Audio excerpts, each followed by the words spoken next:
Ahí está, Carlos, 2.9 finalmente. 2.9 la inflación de enero, acaba de dar el INDEC, 32,4% si tomamos la interanual. Para tener idea, Débora, es la más alta desde marzo del año pasado, que había dado 3,7%. A partir de ahí empezó a bajar. Bueno, este número, obviamente, 2,9% por debajo de la inflación de Cava, que había dado 3,1%. Después vamos a ir con todo el detalle de cada uno de los rubros, ¿sí? Ahora, está un poquito por arriba de la expectativa, ¿no?, del gobierno. El gobierno esperaba 2,5, Caputo mismo lo blanqueó. Ayer hablaban algunos. Las consultoras esperaban entre 2,4 algunas y 2,6 otras, ¿no? Alguna Así dio que solo el 2,8, creo, no me acuerdo cuál, Carlos, sí, una sola, y otra daba incluso 2%. Sí. Ahora, 2,9 en enero es más alto que el dato de diciembre.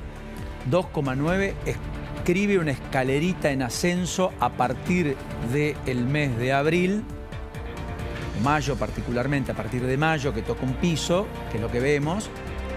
Sí, lo importante ahí que hay que decir que, por ejemplo, el rubro servicios, que es el que más impacta, subió un 3,1%, bienes 2,8%, pero cuando vemos por categorías, los productos estacionales subieron 5,7%. Ahí estamos hablando de alimentos, núcleo, ¿no? Claro, exacto. La inflación núcleo 2,6% y los regulados 2,4%.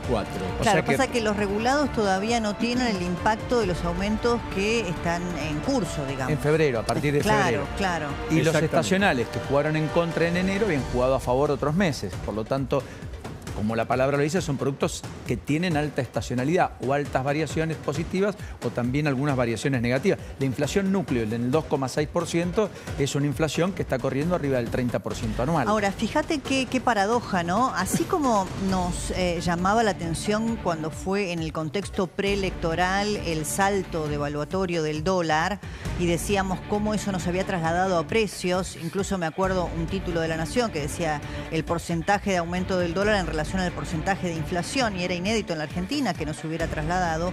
Ahora pasa un poquito el proceso inverso, porque hoy tenemos un dólar a la baja, ¿no? Hoy perforando. Podría bajar el dólar. Claro. Hoy algunos analistas están viendo el dólar oficial que podía llegar a los 1.400 pesos si hay una liquidación de dólares por parte de la gente o llevar las dólares por el tema de la inocencia fiscal, llevar dólares a los bancos.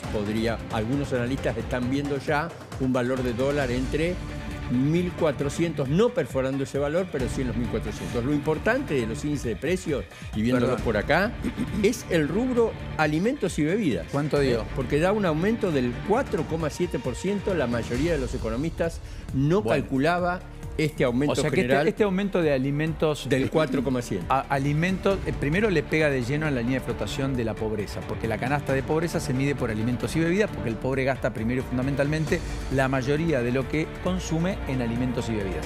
O sea que esto revierte la tendencia declinante que había en la estadística vinculada a la pobreza. ¿Cuándo conoceremos el nuevo indicador de pobreza? El nuevo indicador de pobreza se va a conocer ¿Marzo-abril? En marzo. Marzo. Se va a conocer el segundo semestre del año pasado. O sea, el dato viejo a diciembre de... Pero para con hacer una la pobreza comparativa. que calcula el gobierno que ya está, obviamente, por una suma cercana al 26%. Bueno, ¿cuánto? 26%. Pero esperá, porque esto que dice Paulino... El promedio daría. Esto que dice Paulino es cierto. A ver, la Argentina, por la manera que tiene de medir los indicadores de pobreza, que es por nivel de ingreso, cada punto de inflación te sube la cantidad de pobres, lo mismo que el descenso de la inflación hizo que el gobierno pueda mostrar menos pobres. Y también ahora. la indigencia. Pero con atraso cambiario te ayuda a matizar todo eso porque está medida por ingresos, justamente. Sería la mitad de la inflación, de la pobreza con la cual el gobierno recibe, el gobierno, quiero decir, cuando a fines del 2023 se liberan precios, destapa la olla el gobierno del presidente Milei, salta la inflación al 25%, la pobreza estaba en el 52%. Hay un con lo cual el 26 sería la mitad. Yo no tengo punto. tan claro que la Argentina tenga la mitad de pobres que hace 2 años. Yo Estadísticamente sí. Yo creo que ha habido un trabajo muy fuerte porque vos calculás que tenías pobres con una inflación del 230% anual y tenés pobres ahora con una inflación del 30% anual, obviamente vas a tener muchos menos pobres. En cuanto a los números que hay... Se puede no tener inflación y tener mucha pobreza. Claro, vos le das acceso al alimento. En los 90 teníamos una pobreza del 30, Carlitos, sobre fines de los 90, porque había un alto desempleo, porque no había ingresos. O sea, no es una variable, ayúdame, porque no soy el economista, sos vos. que un país sin inflación no tiene pobres y un país con mucha inflación tiene muchos pobres. Pero además, perdón, la inflación en relación a la pobreza es el acceso no al alimento, porque es la manera en la que se mide. Exacto. Pero la pobreza estructural de la Argentina, que es declinante, porque es cada vez más gente la que no tiene acceso al agua potable, la vivienda digna, a la educación, a la salud, con todo el deterioro del sistema público, ¿no? De salud, de educación.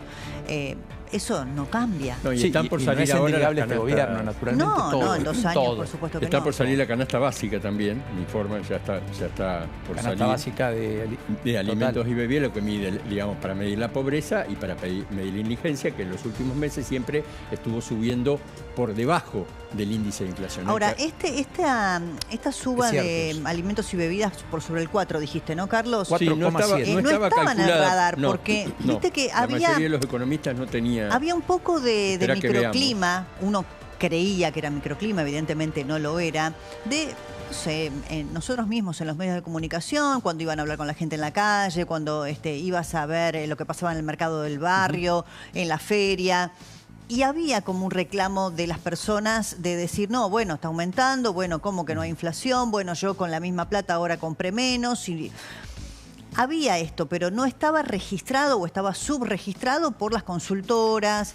Sí, consultoras que por caso dieron sí un salto significativo en la primera semana de febrero, que a muchos había sorprendido, pero no lo tenían. Pero es el indicador que conoceremos en marzo. Claro, exactamente. Ahora, este dato en todo caso podría servir, mirá, me pongo en abogado del diablo, ¿no? En ambos casos. El gobierno podría decir, ¿vieron? No trastocamos datos. ¿Vieron que fue más alto de lo que decía todo el mundo? Sí. ¿Vieron que no ocultamos? ¿Vieron que no bajamos? Es más, alimentos y bebidas, digo 4,7. Medimos bien. Claro, y en la oposición podrían decir, bueno, si este es el dato 2,9, imagínense lo que hubiera sido con la nueva canasta. Bueno, que la nueva canasta, igual la discusión es tan técnica que yo no me animo a entrar del todo, porque realmente es muy técnica, es para gente muy especializada y con mucho expertise, como es la ponderación. Pero lo que sí es cierto que lo que dicen los expertos de la nueva medición, que nunca va a entrar en vigencia, es que la ponderación de los servicios, ¿no? De las tarifas, de todo lo que tiene subsidios y que va desregulándose de a poco y va incrementándose, iban a tener una ponderación mayor, que igual en este indicador no hubiera afectado. Mira, hay una complicación importante en el tema de las estadísticas. Un profesor de la facultad a mí me decía que las estadísticas son como un ser humano con tapado, ¿sí? Porque cuando uno lo abre, no sabe qué va a encontrar.